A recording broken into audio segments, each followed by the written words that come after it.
आप सभी को जय मसीह की। और एक बार हम परमेश्वर को धन्यवाद करते हैं कि आज का समय फिर प्रभु ने हमें दिया है। हम लोग उस अध्ययन को जो कर रहे हैं लगातार हम लोग आगे बढ़ेंगे। आइए हम प्रार्थना करें। प्रभु आपको धन्यवाद करते हैं, आपने हमें ये मौका दिया है आपके वचन को अध्ययन करने के लिए। पवित्र आत्मा हम सभी से आपके वचन के द्वारा बातें करें। बाकी के समय आपके हाथ में रखते हुए ये प्रार्थना यीशु प्रभु के नाम से मांगते हैं, आमीन। तो सत्य का ज्ञान बहुत इंपॉर्टेंट है प्रिय लोग। मैंने शुरू से ही आपको बताया है कि उद्धार पाने के लिए, अनंत जीवन पाने के लिए एकमात्र सच्चा परमेश्वर को जानना जरूरी है, क्योंकि सत्य का ज्ञान अगर आप में होगा तो इससे ही आपका उद्धार हो सकता है। यूहन्ना 8 अध्याय का 31 और 32 पद को मैं पढ़ना चाहूंगा। यूहन्ना 8 का 31 और 32 पद। तब यीशु ने उन यहूदियों से जिन्होंने उनकी प्रतीति की थी अर्थात विश्वास किया था, कहा, यदि तुम मेरे वचन में बने रहोगे तो सचमुच मेरे चेले ठहरोगे, तुम सत्य को जानोगे और सत्य तुम्हें स्वतंत्र करेगा। तो यहाँ पर यीशु मसीह, हम देख सकते हैं कि यहाँ किन लोगों के साथ बात कर रहा है। यहाँ यीशु मसीह अपने पर विश्वास करने वाले यहूदियों से बातें कर रहा है। लेकिन ये यहूदी लोग जो यीशु पर विश्वास करते थे वो सत्य को नहीं जानते थे, सत्य को नहीं जानते थे। और इसीलिए यीशु मसीह यहां उन लोगों को बता रहा है कि तुम मुझ पर तो विश्वास करते हो, लेकिन तुम सत्य को नहीं जानते, इसीलिए तुम्हें सत्य को जानना आवश्यक है।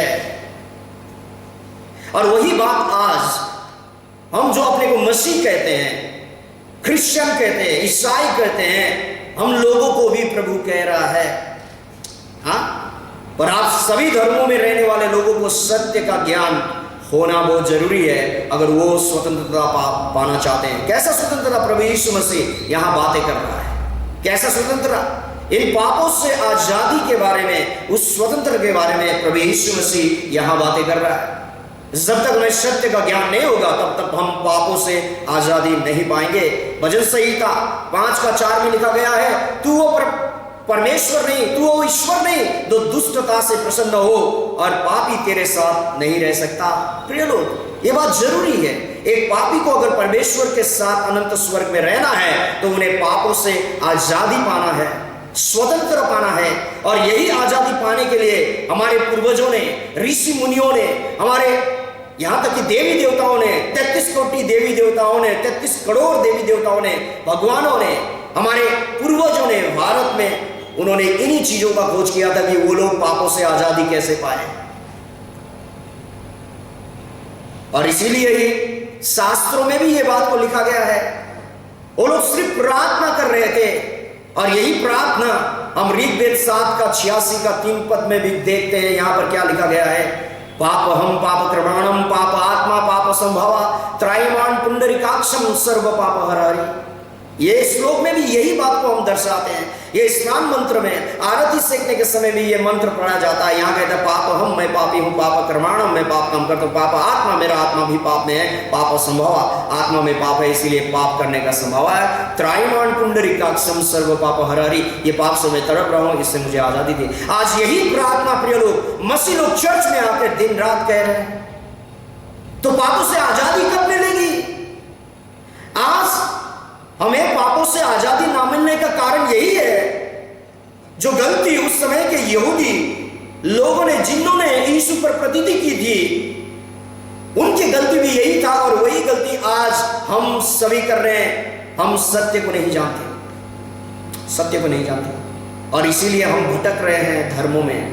हम इसीलिए भटक रहे हैं, कभी मंदिरों में, कभी मस्जिदों में, कभी चर्च बिल्डिंग में, हम इधर उधर भटक रहे हैं। और आज चर्च में आने के बाद भी हमारा आत्मा अभी भी शांति नहीं पाया है। हम पापों के और नरक के डर से तड़प रहे हैं, और इसके पीछे कारण यही है कि हम सत्य को नहीं जानते। क्योंकि यीशु ने कहा है, यीशु का यह प्रतिज्ञा है, प्रभु ने अपने वचन में कहा है कि तुम सत्य को जानोगे और सत्य तुम्हें स्वतंत्र करेगा। अगर आप सच में ही पापों से आजादी पाना चाहते हैं, स्वतंत्र होना चाहते हैं, परमेश्वर के साथ मिलना चाहते हैं, स्वर्ग में प्रवेश करना चाहते हैं, तो आपको सत्य जानना बहुत ही जरूरी है। और ये सत्य क्या है? यूहन्ना 17 का 17 पद, यूहन्ना 17 अध्याय का 17 पद, सत्य के द्वारा उन्हें पवित्र कर, तेरा वचन सत्य है। आज हम सत्य, एकमात्र सच्चा परमेश्वर, यीशु मसीह वो सत्य, मार्ग और जीवन, सृष्टिकर्ता परमेश्वर और उद्धारकर्ता परमेश्वर के सच्चाई को, उस सत्य को और पापों से मोक्ष के सत्य को अगर जानना चाहते हैं तो प्रिय लोग, केवल आपको परमेश्वर का वचन ही जो कि सत्य है यह आपको बता सकता है, यही छुड़ा सकता है। तो इसीलिए यह बात बहुत ही जरूरी है, बहुत ही जरूरी है, क्योंकि सत्य का ज्ञान होने से क्या होता है, ज्ञान की विशेषता है, सत्य को समझने से आप सच्चा विश्वास कर सकते हैं। आप जिस चीज को जानते नहीं, अगर उस चीज पर आप भरोसा और विश्वास करते हैं तो उसे अंधविश्वास कहा जाता है। आप उस चीज जिसको आप नहीं जानते लेकिन विश्वास करते हैं, ज्ञान का कमी है वहां पर, और इसके वजह से आप भटक जाते हैं। आप इधर भटकते हैं, उधर भटकते हैं, धर्मों में भटकते रहते हैं, कहीं नहीं मिलता आपको शांति, आत्मा का उद्धार, स्वर्ग कभी नहीं मिलता, आप भटक ही रहे हैं, क्योंकि आप में विश्वास नहीं, आप में अंधविश्वास है। अंधविश्वास का मतलब यह होता है जिस चीजों को आप जानते नहीं उसमें आप जोर जबरदस्ती, समाज के डर से, शिक्षकों के डर से, धर्म गुरुओं के डर से, विभिन्न प्रकार के डर से आप उसे करने का कोशिश करते हैं, और इसीलिए ही आप डरे हुए हैं।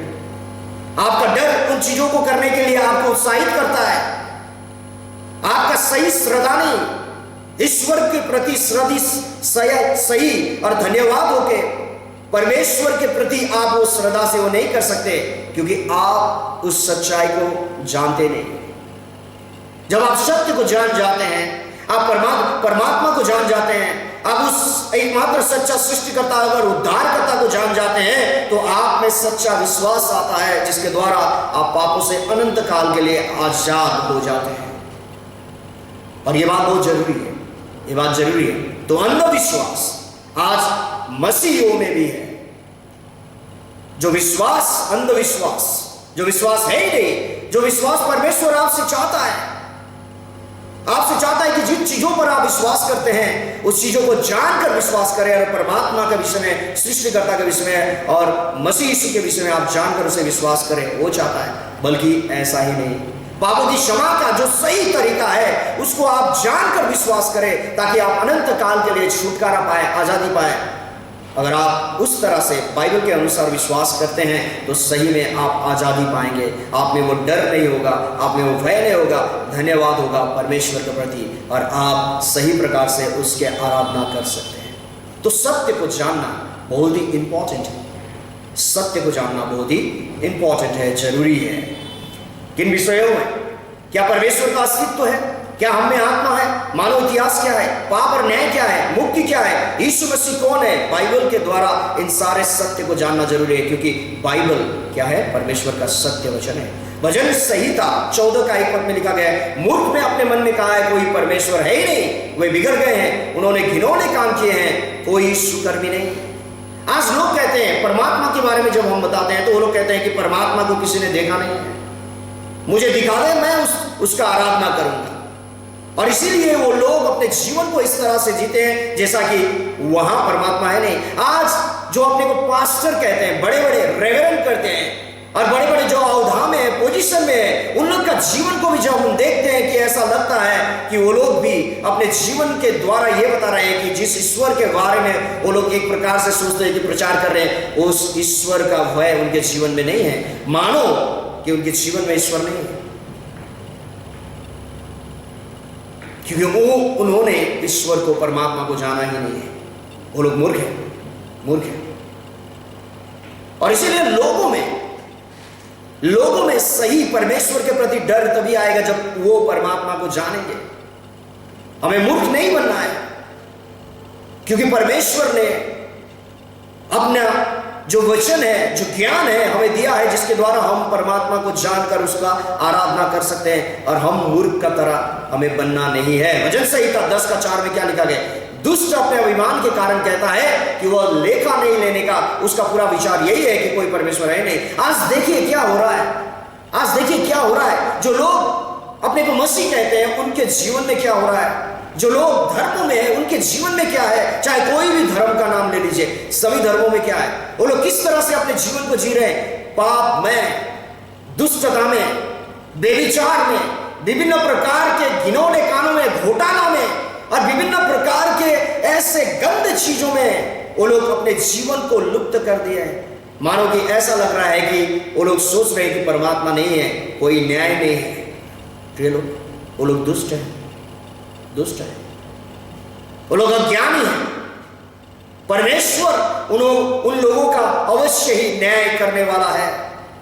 जो लोग कहते हैं कि परमात्मा नहीं है, वो लोग इस चींटी के समान है। इस चींटी ने एक उदाहरण देना चाहता है। ये चींटी, इसने सुना था कि धरती पर कोई हाथी है और ये चींटी उस हाथी को खोजने के लिए निकल गया और वो कहने लगा, ओ इस पृथ्वी पर हाथी कहां है, मैंने नहीं देखा, हाथी कहां है। आपको पता है ये कहां पर है? ये बल्कि हाथी के ऊपर है, हाथी के ऊपर है, लेकिन भटक रहा है इधर उधर, क्योंकि चींटी हाथी को, पूरा हाथी को एक साथ देख नहीं सकता, देख नहीं सकता। और इसीलिए ही वो कह रहा है अंत में, उसका वो क्या कह रहा है, वो निष्कर्ष क्या बता रहा है अपना, कि कोई हाथी नहीं है। लेकिन उसके मानने से या ना मानने से ऐसा नहीं होता कि हाथी नहीं है, हाथी है। और उसी तरह से हम भी इस चींटी का समान मूर्ख बन रहे हैं प्रिय लोग। परमात्मा, परमेश्वर सृष्टिकर्ता, परमेश्वर दृश्य नहीं है, वो अदृश्य परमेश्वर है, वो परमात्मा है, वो आत्मा परमेश्वर है, उसे हम देख नहीं सकता। इसका बहुत सारे कारण हैं जो मैं आपको बताऊंगा। लेकिन हमें ये मूर्ख चींटी का तरह नहीं बनना है। तथापि हम मुंह से नहीं कहते कि परमात्मा नहीं है, ईश्वर नहीं है, लेकिन हमारा व्यवहार से, हमारे जीवन के तरीका से, हमारा काम जो हम कर रहे हैं उसके जरिए हम यही बता रहे हैं कि परमात्मा चीज कोई है नहीं, वो लेखा नहीं लेने का, मूर्ख है। प्रिय लोग, बहुत ही जरूरी है। हम क्यों परमेश्वर को नहीं देख सकते? हमारी आंखें सिद्ध नहीं है, कारण है। दूसरा, परमेश्वर आत्मा है। तीसरा, पापी परमेश्वर को नहीं देख सकता। मान लीजिए आपका बेटा है, उसने कोई अपराध किया, पुलिस ने पकड़ के ले गया, जेल में बंद कर दिया, वो अलग जगह में बंद हो गया है, क्या वो चाहकर भी आपको देख सकता है? नहीं। जब तक उसके अपराध उससे अलग नहीं किया जाता, वो आपका बेटा जेल से नहीं छूट सकता और घर में आकर फिर आपसे नहीं मिल सकता। उसी तरह से मनुष्य जाति, आदम ने जबकि पापी हो चुका है, जिसके वजह से परमात्मा से वो अलग हो गया है, मां के गर्भ से ही अलग हो गया है, इसीलिए वो परमेश्वर को नहीं देख सकता।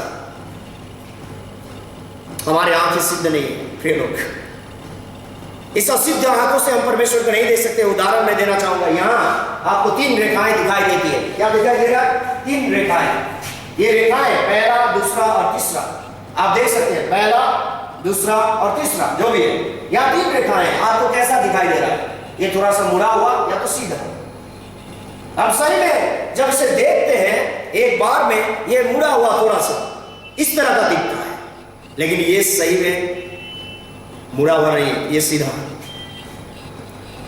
हमारे आंखें हमें धोखा देता है प्रिय। दूसरा उदाहरण, हमारे आंखें सिद्ध नहीं है। ये बीच का जो गोल है और नीचे का जो गोल है, उनमें से एक ही बार देखने से कौन सा छोटा कौन सा बड़ा दिखाई देता है? हमें पता है कि नीचे का बड़ा और ऊपर का छोटा दिखाई देता है, लेकिन सही में ये गोल जो है बीच का वृद्ध, ये दोनों ही क्या है? एक है। और ये दिखने में क्यों छोटा और बड़ा दिखाई देता है, मैं आपको बताना चाहूंगा। इसके चारों ओर बड़े होने की वजह से ये छोटा दिखाई देता है या छोटी दिखाई देता है, और ये इसके चारों बड़ा छोटे छोटे होने की वजह से ये बड़ा दिखाई देता है। यही भिन्नता है, लेकिन आकार जो है एक ही है। हमारे आंखें सिद्ध नहीं है, हमारे आंखें बहुत दूर का चीज को भी देख नहीं सकता और बहुत नजदीक का भी आप सही प्रकार से देख नहीं सकते। तब आप कैसे देखेंगे परमात्मा को? यह सिद्ध, जबकि मनुष्य के बनाए हुए चीजों के द्वारा आप देख नहीं सकते उस परमात्मा को, तो कैसे देखेंगे उसे? क्योंकि वो दूसरा वचन इस तरह से यूहन्ना 4:24 कहता है कि परमेश्वर आत्मा है, परमेश्वर आत्मा है। यूहन्ना 4:24 परमेश्वर आत्मा है और अवश्य है कि उसकी आराधना करने वाले आत्मा और सच्चाई से आराधना करे। यह बात बहुत जरूरी है। यूहन्ना 1:18 कहता है कि परमेश्वर को किसी ने कभी नहीं देखा, एकलौता पुत्र जो पिता की गोद में है उसी ने उसे प्रकट किया है। यहां पर आप देख सकते हैं कि परमात्मा को किसी ने कभी देखा नहीं है। निर्गमन 33:20 कहता है, जब मूसा परमेश्वर को देखने की इच्छा करता था तो परमेश्वर ने कहा कि नहीं, तू मेरा चेहरा को देखकर ही, पर आज कोई मनुष्य मेरे चेहरे को देखकर जीवित नहीं रह सकता, परमेश्वर को कोई देख नहीं सकता। तो कैसा उसे जान सकता है? कैसा जान सकता है? क्योंकि परमेश्वर तो चाहता है मनुष्य उसका ज्ञान रखे। ये बात बहुत जरूरी है। प्रेरित 17 का 24 पद, जिस परमेश्वर ने पृथ्वी और उसकी सब वस्तुओं को बनाया, वह स्वर्ग और पृथ्वी का स्वामी होकर हाथ के बनाए हुए मंदिरों में नहीं रहता। यहां पर साफ से कहा गया है, मंदिरों का शब्द इस्तेमाल किया गया है। आज हर एक धर्मों में मनुष्य अपने अपने मंदिर को बनाते हैं। हिंदू लोग मंदिर नाम से पुकारते हैं, इस्लाम में उन्हें मस्जिद कहा जाता है, और आज क्रिश्चियन में उन्हें चर्च बिल्डिंग कहा जाता है, या चर्च कहते हैं लोग। समझ रहे हैं? हर एक धर्मों में अपना अपना क्या है, मंदिर है। लेकिन किसी भी धर्म में रहते किसी भी जगह पे जिसके नाम से, ईश्वर के, परमात्मा के नाम से जो मंदिर, मस्जिद, गिरजाघर जो भी बनाया गया है, उसमें अगर आप जाएंगे तो कभी भी परमात्मा आपको नहीं मिलेगा। वहां परमात्मा का ज्ञान नहीं है। वहां उस जगहों में जाकर, उन धर्म स्थलों में जाकर, उन मंदिर और मस्जिद और गिरजाघरों में जाकर आप कभी भी परमात्मा को नहीं जान सकते, क्योंकि वहां पर वो नहीं रहता। वो कहां रहता है, उसे कैसे जान सकते हैं? ये बहुत ही जरूरी है, बहुत ही जरूरी है। कोलोसियों 1 का 16 पद कहता है, क्योंकि उसी में सारी वस्तुओं की सृष्टि हुई, स्वर्ग की हो अथवा पृथ्वी की, देखी अनदेखी, क्या सिंहासन, क्या प्रभुता है, क्या प्रधानता है, क्या अधिकार, सारी वस्तुएं उसी के द्वारा और उसी के लिए सृजी गई है। उसने दृश्य अदृश्य चीजों को बनाया है प्रिय लोग, और इसीलिए उसने अदृश्य चीजों को भी बनाया ताकि हम जान सके।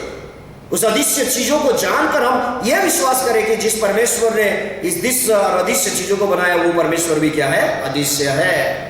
वैज्ञानिकों के मुताबिक अदृश्य चीज और दृश्य चीज कितने हैं? दृश्य चीज 22% है, जैसा कि सूरज, तारे, पृथ्वी, चांद, ग्रह, जीव जंतु और मनुष्य का देह, दृश्य है। अदृश्य चीज 78% है, मूल तत्व जिसे एलिमेंट्स कहा जाता है, हवा, तरंग, आवाज, शक्ति, प्रेम, हृदय, विवेक, आत्मा, परमात्मा, इन सारे चीज जो कि अदृश्य है, 78%।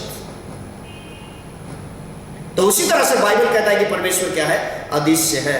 तो उस अदृश्य परमेश्वर को हम कैसे जान सकते हैं? क्योंकि परमेश्वर की इच्छा है, होशिया 6 का 6, कि वो चाहता है कि सारे मनुष्य जाति उसका ज्ञान रखे और अनंत जीवन पाए, उद्धार पाए। आने वाले अध्ययन में मैं आपको बताऊंगा कि परमेश्वर ने किस तरह से अपने को अपने ज्ञान के द्वारा प्रकट किया है मनुष्य में, जिसके द्वारा एक मनुष्य उसको जान सकता है। इतना ही आज के लिए। जय मसीह। Thank you very much.